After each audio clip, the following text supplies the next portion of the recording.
I love Prison Break more than WatchMojo loves top 10 lists. I love Prison Break more than Kalis loves to look like he's receiving an unexpected prostate exam in every single one of his thumbnails. I love Prison Break more than... Oh wait, can I joke about that yet? When is it okay to joke about a tragedy? Yeah, it's been 6 months, we should be okay. More than Caroline Flack loves smashing lamps over her husband's head. But I've always thought it was missing one vital character. A douchey, cold, bland, unlovable undercover agent with absolutely no redeeming personality traits. Well, thanks to Prison Break The Conspiracy, we finally get to see Prison Break at its peak. We arrived at the Fox River Penitentiary on the same bus as Michael Schofield.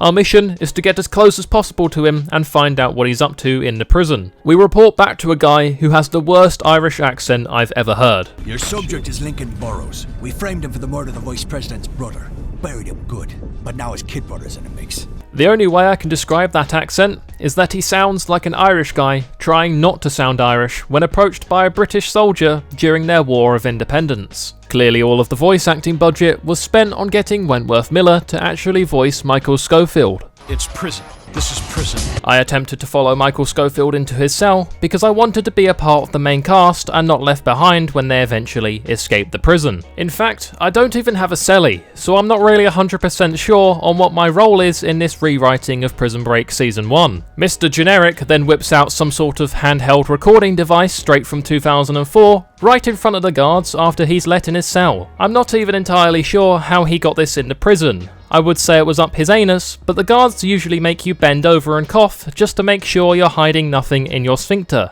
I also have no idea why Mr. Generic has a white tea towel wrapped around his left bicep. My only guess is that, as it's prison, he's attempting to numb that left arm in order to make masturbation feel like it's being executed by another human being. It's a great strap for lonely males, but unfortunately, you can't cuddle with your left hand afterwards, so the come down of being reminded about your crippling loneliness is pretty heavy. It's the next day, and Michael Schofield isn't in his cell, so I take this opportunity to go ahead and sniff his bedsheets in order to try and figure out what he's up to in this prison. From the outside it may seem creepy, but it's actually just top tier detective work. It's a known fact that CIA agents have a better sense of smell than dogs. Both a gift and a curse, as if one of your lactose intolerant neighbours consumes some dairy, it's game over. Yard time. It's great that we get to spend this time outdoors with each other, bonding in the sunlight, as vitamin D deficiency is absolutely no joke. One thing I know about prison is just stick to yourself and try not to get into any trouble.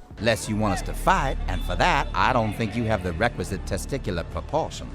It's clear that old matey Mr. Generic is very insecure about his manhood, as that's all it took for him to be rolled up by one of the most notorious characters in Prison Break, Teabag. He's gonna have to learn to grow some thicker skin about those testicular proportions. I mean, they may be so minimal that it literally feels more like a Sainsbury's carrier bag than it does a ball bag, but in prison you can't let these things be known, otherwise you'll just end up with a harsh nickname. Like in school, I once knew a teacher that told people about the fact that he only had one ball due to a rugby injury. We then would later nickname him Mr. One Ball, which admittedly probably tanked his self-esteem, but when you're young, you don't really think about that sort of thing. And you can throw your fists, white boy. I have no idea what C-Note is actually on about here. Teabag literally got taken to the shoe because he beat me that badly.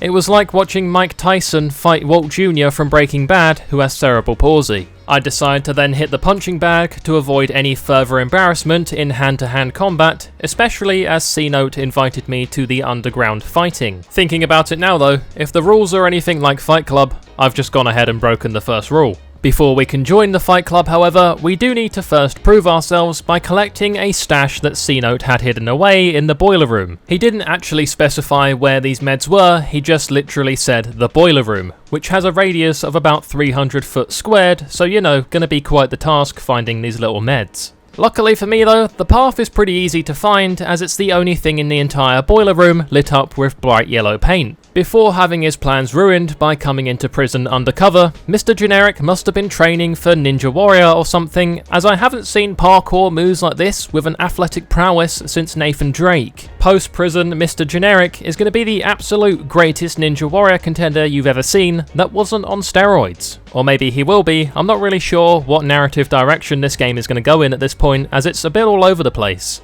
So we do end up grabbing C-Note's stash, then we nearly roll our ankle by taking on a very risky dismount, and then add to our douchiness even more by delivering an extremely corny one-liner when we get out of the boiler room. Pharmacy delivery. So I can now participate in the underground fights and earn a little bit of money. But I've got to get my priorities straight and continue stalking Michael Schofield to see what he's up to. Michael? What the hell are you doing here? Roll it up, Burrows! I'm breaking you out, Link. Impossible. Wow, okay, that was much easier than I was expecting. I guess we now know what he's up to, as he said that at a decibel volume I would deem inappropriate for this kind of conversation. I tried to stop him to ask if I can be a part of this whole breakout thing and a main character of Season 1, but the man has a focus and determination like no other. He even phases through me, he's that determined to get to where he's going. One of this game's only redeeming qualities is that it borrows the likeness and real voice actors for all of the main cast. That being, apart from Charles Westmoreland. They took one of the TV show's most wholesome and interesting characters and completely butchered it. He went from DB Cooper to straight paedophile charges. Like if I was hiring a babysitter and this guy turned up, I wouldn't even bother interviewing him or letting him into my home. So, to get closer to Michael, we have to get into the prison PI, which is basically just the workers list, and the head of PI is John Abruzzi. After seeing Charles Westmoreland, I dread to think what they would have come up with for Abruzzi if they couldn't use his face or voice. Abruzzi thinks that one of his boys is betraying him and is actually a rat talking to Bellic, giving him all the information. So our job is to spy on him and Bellic and see what's really going down. We sneak through using this game's ace stealth mechanics that would rival something like Assassin's Creed. And hidden in the locker, what do you know, here he is, one of Abruzzi's boys talking to Bellic. We've got a rat, and Mr. Generic doesn't even wait 2 seconds to whip out his little recording device and jot it all down. It's never ever explained why he has this recording device, like does he have Alzheimer's and forgets things a lot so he needs to put them down? Who knows. This game makes you do a lot of the guesswork, but not in a good way. Like when a girl says that she's not into you and blocks you on every single kind of social media platform, but you're not sure if she's just playing hard to get. We also for some reason need to attain a letter that an officer has who's taken it to the upper floors, so we get in events like Sam Fisher using an invisible screwdriver. If you, like me, are a massive fan of Splinter Cell and have been waiting for a brand new game, well then I would absolutely not recommend this in any way, shape or form. This is nothing like a Splinter Cell game, and you're better off just waiting for Ubisoft to keep blueballing us to eventually never release another Splinter Cell game. Hey, Louie. How are you? Easy like a truck stop hooker. Can I help you with something? Well, my uniform pants are getting kinda tight. Jot that down, boys. Whenever a woman asks you, how are you, just say easy like a truck stop hooker and you'll get some action. Wait, let me back up on that point a little bit. Use it on any female outside of your family. Leave that other kind of weird stuff to the adult film industry and people from Bristol. We have to use our immense leg strength and QuickTime event to grab the letter. Failure of this QuickTime event just ends with you awkwardly falling into the room from the vent while they're about to get down. I've never had so much fun failing a QuickTime event. There's just something about the noise of him slamming off the desk that gets me every time. Also, the way that the officer just awkwardly stares at you, I mean I feel like he's in half a mind to invite you to join in. One of the problems with my content is that it's sometimes hard for me to display how bad or how good a game I'm actually playing is. So here's my attempt at doing that. Mr. Generic, we've just grabbed the letter. Now somehow he knows his way through every single little vent, nook and cranny of the prison. In Season 1 of Prison Break, it made sense with Michael, because he had the entire blueprint tattooed out on his body, whereas all Mr. Generic has is the tea towel wrapped around his left arm, and I highly doubt that has the same level of detail of the blueprints as Michael's tattoos. It's literally never explained, nor does it make any sense how he just knows where he's going at all times. Anyway, escaping from the elevator, and we see a familiar face. That's right, it's Louis. This isn't even 5 minutes after we just grabbed the letter when he was getting down.